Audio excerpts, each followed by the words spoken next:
At para naman mga kanyusik, malaman natin ano po yung ginagawang paghahanda ng mga nasa sektor ng agrikultura kaugnay po sa nakaambang El Nino. Kasama po natin sa ating linya ang presidente ng Samahan ng Industriya ng Agrikultura o SINAG, Sir Rosendo So. Magandang umaga po, sir. Yeah, Doktor po.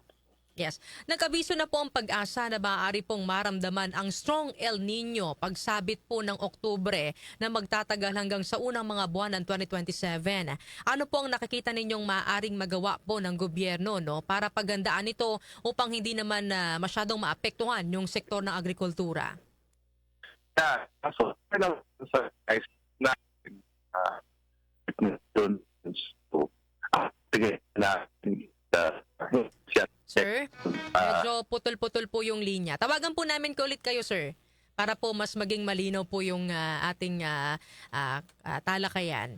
No? So yan mga kanyusik, alamin natin kay Sir Rosendo So, dahil mahalagang mapag-usapan ito dahil talagang number one na tatamaan ng El Nino ay yung mga kabilang po sa sektor ng agrikultura, yung mga magsasaka po natin, yung mga pananim po na yan, mga pananim po na nila ay talagang ito po yung mga talagang posibleng maapektuhan kapag sumapit na po yung matinding panahon po. Ito pong tinatawag na strong El Nino. Kaya mahalagang malaman natin ano ba yung mga paghahanda na ginagawa ng mga nasa sektor ng agrikultura at ano po yung mga sa tingin nila ay dapat gawin ng pamahalaan para matulungan din po yung mga magsasaka at matiyak na hindi po masyadong maapektuhan ito pong nakaambang El Nino. So ito na, nagbabalik po sa ating linya ang presidente po ng Samahan ng Industriya ng Agrikultura o SINAG, Sir Rosendo So. Magandang umaga po.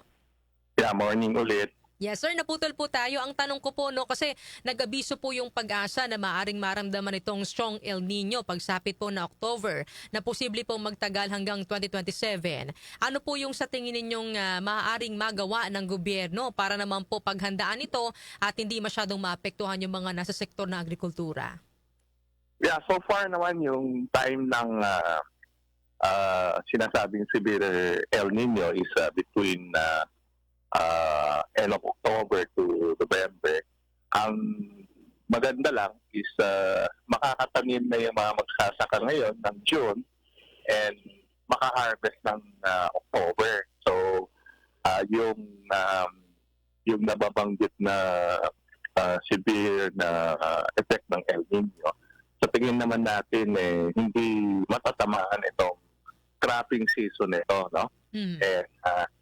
Ang siguro yung last part lang ang nakikita natin may problema, pero yung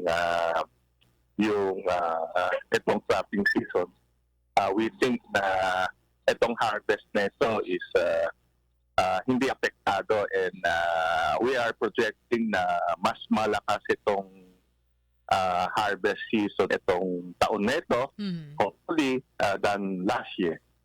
Meron na ba kayong figure, Sir Rosendo, kung ano yung aabutin na harvest ngayong taon na ito? Malalaman siguro natin itong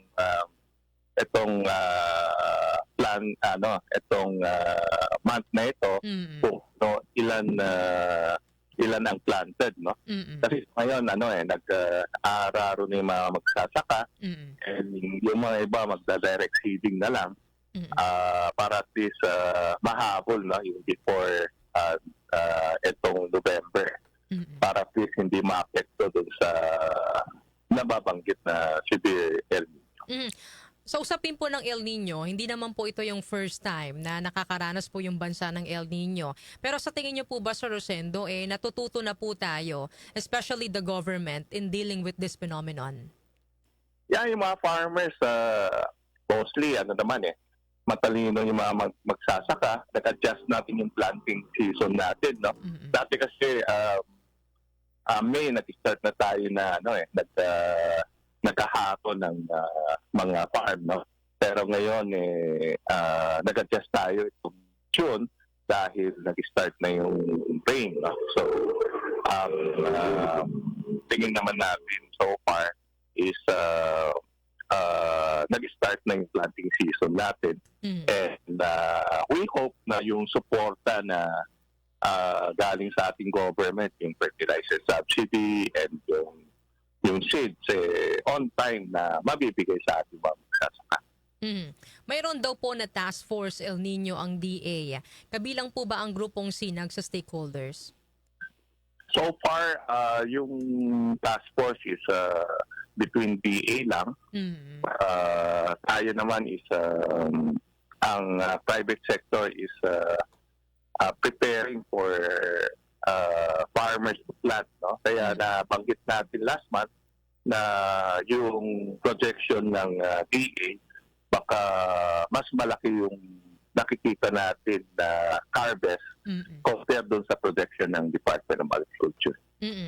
Isa po sa sinasabing encouragement ng DA, Sir Rosendo, ay yung pagtatanim po ng mais na mga magsasaka na hindi raw po masyadong nagre-require ng tubig at pagikayat din sa publiko na ito po ang kainin. Ano po ang masasabi ninyo ukol dito?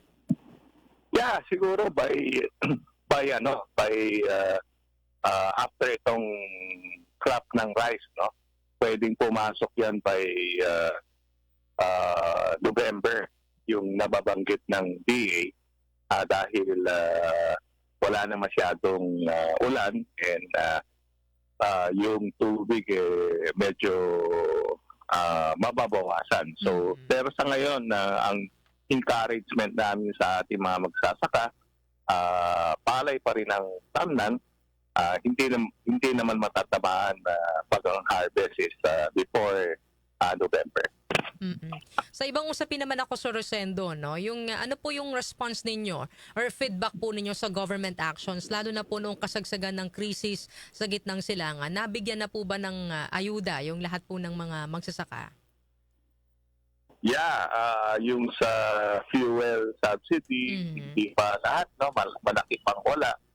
And hinihintay na pa ng mga magsasaka. Hopefully, may bigay na sa ating mga magsasaka. And ang good news lang is yung fertilizer, no? Nakita natin dun sa world market price, bumaba na, no? By next month, yung umabot na 3,000 na urea, baka nasa 1,800 lang ang presyo na lalabas. So, at least in timing with pagtanim ng ating mga magsasaka. Isa rin po sa usapin ngayon yung oversupply or dagsa po ng itlog dahil sa overproduction at pagbaba ng demand. Dahil po dito, bumagsak daw po yung presyo ng itlog sa mga pamilihan. May nabalitaan ba kayong feedback sa pagkalugi po ng ilang poultry at hog raisers? Yeah, oo. So yung poultry grower, medyo layer, no? Medyo lugi talaga. For the past 2 months, bagsak ang presyo. Yung average price ng medium size na sa 4 pesos lang. Ngayon, medyo tumaas ng konti for 20. At least we hope na ma-normalize, no? Para at least hindi naman malugi ang ating mga raiser ng layer. Sa usapin po ng El Nino, Sir Rosendo, meron ba kayong panawagan sa gobyerno na gusto nyo pong kumbaga, gawin po nilang hakbang para naman po masiguro na hindi po kayo maapektuhan ito pong nakaambang strong El Nino? Yeah, siguro yung pondo na nakalaan sa agriculture, alam naman natin ang budget is 1 year before dapat maplano yan. So dapat yung naiplano na may bibigay sa magsasaka, may bigay lang ng on time. Sa tingin natin makakatulong yan sa ating mga magsasaka. Maraming salamat po, Sir Rosendo, sa pag-ibigay po sa amin ng oras ngayong umaga na ito.